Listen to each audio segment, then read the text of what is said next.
তোর ওই রফি ভাইকে আমি গর্তে ঢুকিয়ে ছাড়বো। আচ্ছা, যখন গর্তে ঢুকাবার তখন ঢুকাস, কিন্তু এখন বেচারাকে বাঁচবার একটু ব্যবস্থা করে দে। আপাতত তো ম্যাডামকে খেপানো যাবে না। আমি রিফিউজ করেছি শুনলে তো ম্যাডাম একদম হার্ট অ্যাটাকও করে বসতে পারে। কি বলছিস?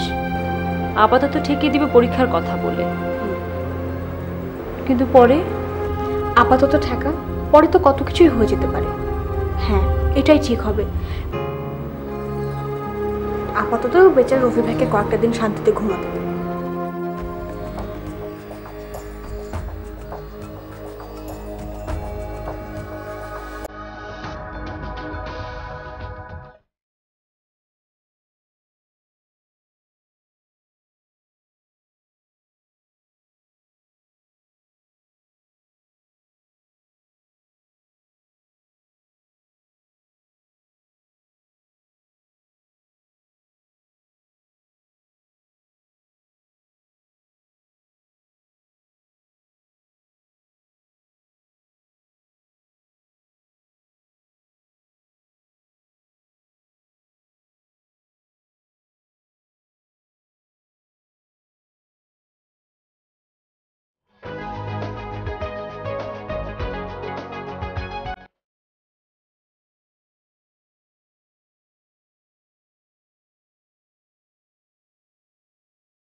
আজ আমাদের রুমাকে দেখতে খুব অপূর্ব লাগছে, তাই না রফি ভাই?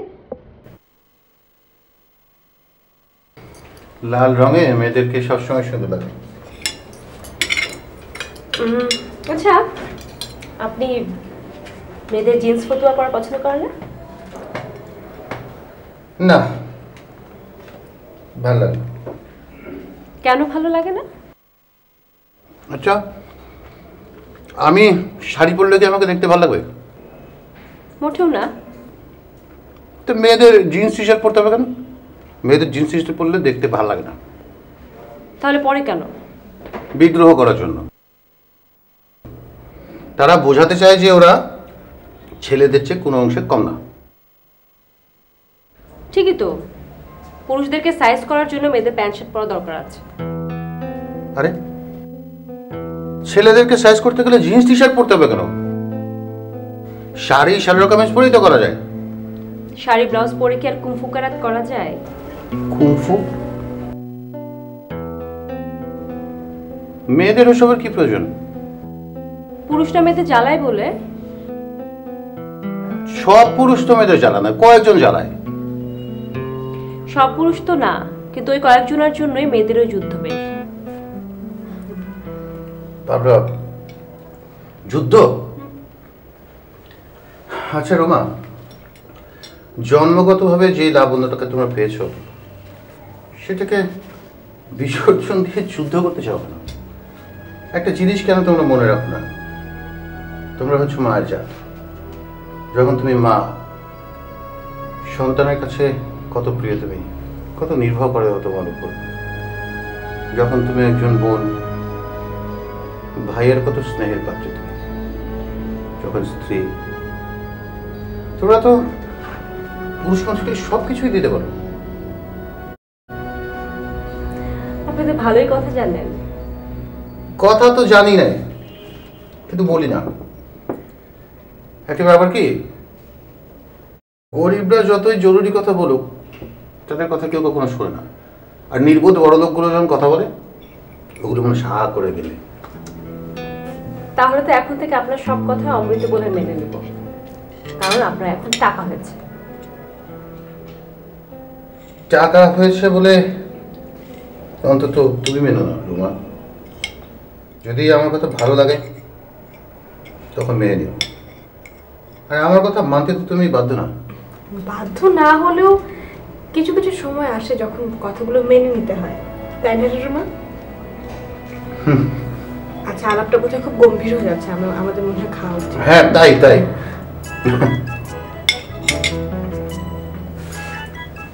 আমাকে মিনু ওয়েটারকে একটু ডাকো না, খুব খবর একটু। কি আছে?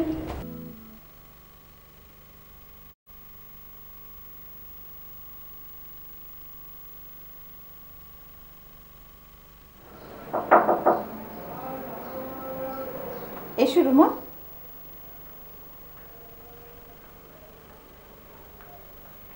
ডোন্ট মাইন্ড ম্যাম, না এসে পারলাম না। এসব কি বলছো রুমা? তুমি আমার ঘরে আসবে সেই জন্য আমি মাইন্ড করবো কেন? আমার দরজা তোমার জন্য সবসময় খোলা। বলো কি বলবো? ম্যাডাম, আমাকে না জানিয়ে আমার বিয়ের প্রস্তাব দিলেন, এটা তো ঠিক করেননি।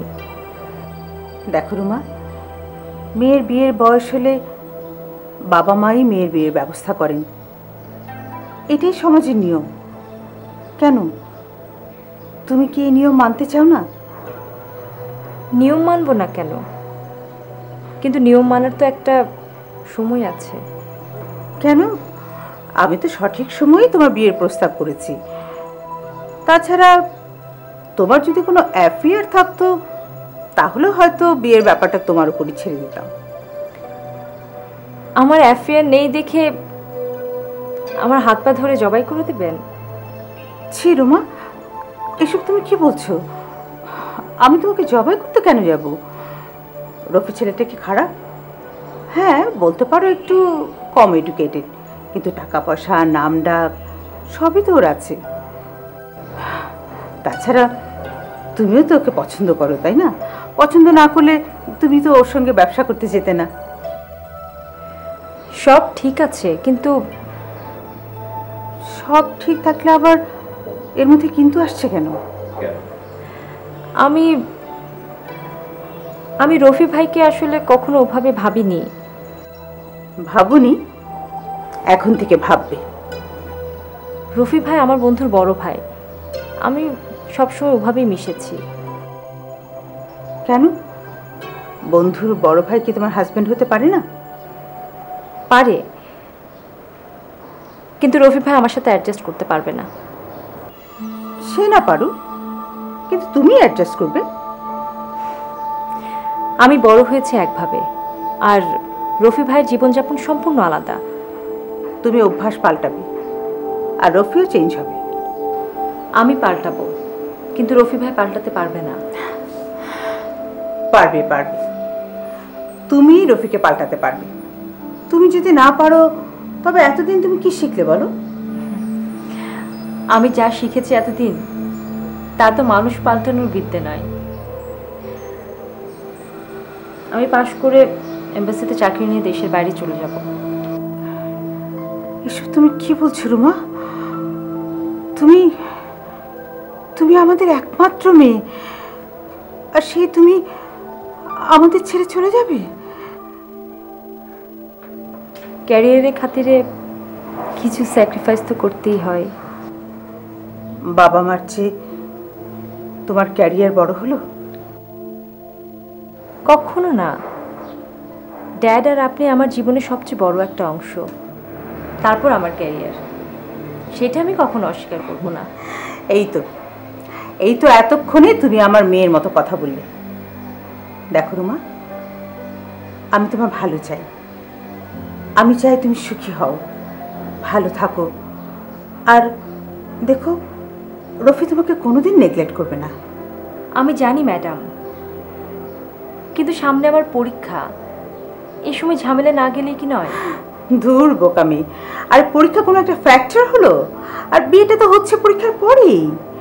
এর মধ্যে তোমারও একটা মেন্টাল প্রিপারেশন দরকার। হ্যাঁ, আর রফিও নিজের বিজনেসটা একটু গুছিয়ে নিল, ব্যাস। আমার একটা রিকোয়েস্ট আছে ম্যাডাম, এখন আর কোনো কথাবার্তা না বলা ভালো। এসব তুমি কি বলছো রুমা?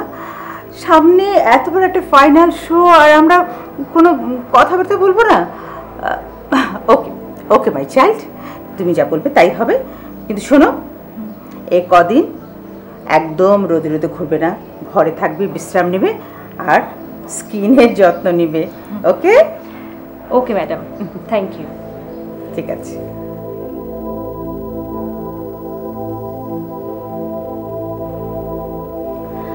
রত্না, আমার জন্য এক কাপ কফি উইদাউট সুগার। আব্বা দুধটুকু খেয়ে নিন।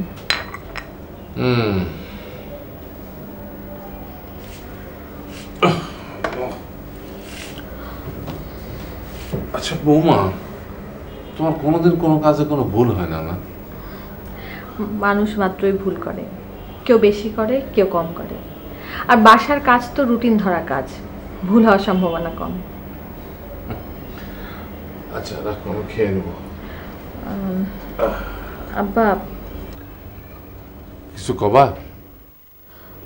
বলছিলাম কি, আর ভয় পাচ্ছ কেন? বলে ভালো। রফির একটা প্রস্তাব এসেছে। রফির আবার কিসের প্রস্তাব?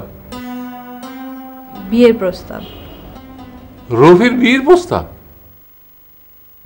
এই দেখো, ছেলে বিয়ের লায়ক হয়ে গেছে, আমি খোঁজই রাখিনি। তা কে প্রস্তাব নিয়ে এসছে? মেয়ের মা নিজেই। মেয়ের মা নিজেই নিয়ে এসছে? সে কি আমাকে চেনে? তারা খুব ভালো করে চেনে। তা বৌমা, তুমি কি তাকে চেনো? জি আব্বা, আমিও খুব ভালো করে চিনি। তাই নাকি? তাহলে তো বলতে হবে যে ভালো প্রস্তাব দিয়েছে। মেয়ের বাবা রকিবউদ্দিন সাহেব, সচিব। আরে, তাই বলো? ও তো আমাদের বাড়িতেই থাকে। ভালো, আমি তো খুব ভালো করে চিনি। মেয়েটা খুব সুন্দর, এই রফির পার্টনার, তাই না? আর ওই মাটা সবসময় সাজগোজ করে। তাহলে আব্বা আপনি তো খুব ভালো করে চেনেন তাদেরকে। চিনি বৌমা, আমি খুব ভালো করেই চিনি। তা তোমার মতামতটা কি? আমার পছন্দ। তাহলে তার কোনো কথা হয় না, তুমি কাজে নেমে পড়ো। তবে হ্যাঁ, তার আগে ওই মেয়েটার একটু রফির মায়ের সাথে পরিচয় করাই দিও। আব্বা, আপার তো এই বিয়েতে আপত্তি আছে। আরে তার তো সব কিছুতেই আপত্তি, ভালো কিছু হলেই আপত্তি। তুমি একদম পাত্তা দিবা না, তুমি তোমার মতো এগিয়ে যাও যাও। আর হ্যাঁ, ওই রফি জানে? জানে। কি বলে? ও তো ভয় পেয়েছে। ভয় পাচ্ছে? আরে বিয়ে করতেও ভয় পাচ্ছে? না, ও বলছিল ব্যবসাটা চালু হলে। হ্যাঁ, ওই ক্যাসেটের ব্যবসা দিয়ে ওর জীবন চলবে। শোনো, বিয়েটা হয়ে যাক, ওই দুজনে মিলে অনেক বড় ব্যবসা করবে। ওর ভালো করে বুঝিয়ে বললাম। জি আচ্ছা, আচ্ছা এসো। দুধটা খেয়ে নিন। হ্যাঁ নিব।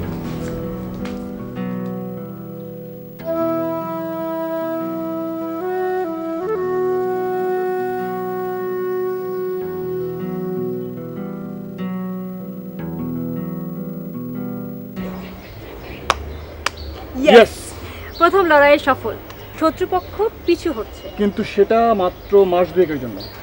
2 মাস পরে তো অন্য খেলা। বেশি খেলাখেলি করিস না, আমি কিন্তু পক্ষ নেব। বিয়ের পক্ষে নয়, বল ভাইয়ের পক্ষে। অবশ্যই, আমার ভাই অনেক ভালো একজন মানুষ, তাকে নিয়ে তুই খেলবি আর আমি চেয়ে চেয়ে দেখবো? তাহলে তো তুই আমার আর বন্ধু থাকবি না। থাকবি না, কিন্তু ভাবি বানিয়েছে। আমিও আছি ওর সাথে।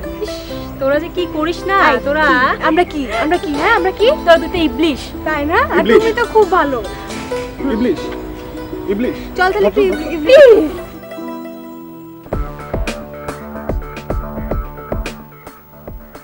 এই রফি আছে? কাকে বুঝছেন? রফি তোমাদের মালিক, আমার ছোট ভাই। আমগো মালিকের নাম রফি আলী মীর। উনি আমগো স্যার, আমগো শিল্পী। উনি আপনার ছোট ভাই, বিশ্বাস হয় না? স্টুপিড, কাস্টমারের সঙ্গে কীভাবে কথা বলতে হয় সেটাও জানো না? আপনি কাস্টমার কই আজ গেলেন তো রফি কই? মনে হইল শুক্র মহাজন, নইলে কেউ ক্যাসেট কিনতে এইভাবে কয়? কোন কি ক্যাসেট নেবেন? তোদের যা ইচ্ছে তাই দিয়ে দে। এটা হয় নাকি? কাস্টমার তার ইচ্ছা মতো চায়, আমরা বিক্রি করি। আমরা নিজের ইচ্ছা মতো দিতে পারি নাকি? বেশি বেশি কথা বলবি না। জানিস রফিকে বলে তোদের চাকরি নট করে দিতে পারি? না, পারেন না। পারি না? না, পারেন না। আমরা কেউ চাকরি করি না, সবাই ব্যবসার পার্টনার, কেউ কর্মচারী না, সবাই মালিক। ও এখানে একই সিস্টেম, মালিক গ্রুপ সিস্টেম, সবাই মালিক। চত্বর এই যদি এই বড় ভাই, তাহলে ছোট ভাইও কি দশ হইবে আল্লাহ জানে। দেখ স্যারের ক্যাসেটটা দেখ।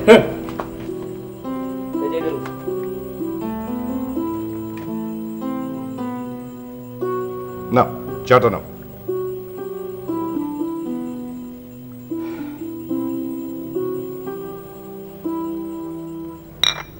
বলো ইয়াং ম্যান, তোমার জন্য কি করতে পারি? আমার সঙ্গে কেন দেখা করতে চেয়েছো? মানে শুরুটা যে কিভাবে করব বুঝে উঠতে পারছি না। আরে প্রথমে শুরু তো করো, দেখবে তারপরে সব স্পন্টেনিয়াস হয়ে গেছে। করো। শুরুটাই তো শুরু করতে পারছি না। নার্ভাস লাগছে? জি, তা লাগছে একটু একটু। একটু একটু ঝেড়ে ফেলো। আরে আমি তোমার হবু শ্বশুর, বলো, বলে ফেলো।